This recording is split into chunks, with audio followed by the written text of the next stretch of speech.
আজকে আমি রান্না করব গার্লিক চিপস দিয়ে মাছ। অনেকেই জানে না যে এই গার্লিক চিপসটা দিয়ে কি কি রান্না করা যায়। এটা কিন্তু মাছ দিয়ে রান্না করলে অনেক ভালো লাগে।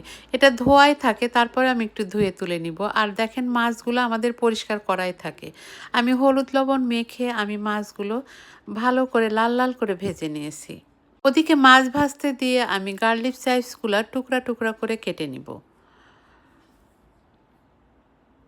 এভাবে কেটে নিয়ে এবার আমি প্যানে তেল দিয়ে ওর মধ্যে পেঁয়াজ টমেটো দিয়ে এটা একদম ভাজা ভাজা করব না, একটু সিদ্ধ হলে ওর মধ্যে দিয়ে দিব আদা রসুন জিরা ধনা হলুদ মরিচ আর লবণ। এবার একটু পানি দিয়ে মশলাটাকে ভালো করে কষে নিব। মশলাটা কষা হয়ে গেলে আমি গার্লিক সাইজ দিয়ে একটু এটা কষাবো। অল্প কষালেই হয়ে যাবে। তারপরে আমি প্রয়োজন মতো ঝোল দিয়ে এটা বলক উঠলে ওর মধ্যে মাছগুলো সুন্দর করে বিছিয়ে দিব। এবার মাছগুলো কিছুক্ষণ রান্না হয়ে গেলে ওর উপর দিয়ে আমি দিয়ে দিব জিরার গুঁড়া, ধনে পাতা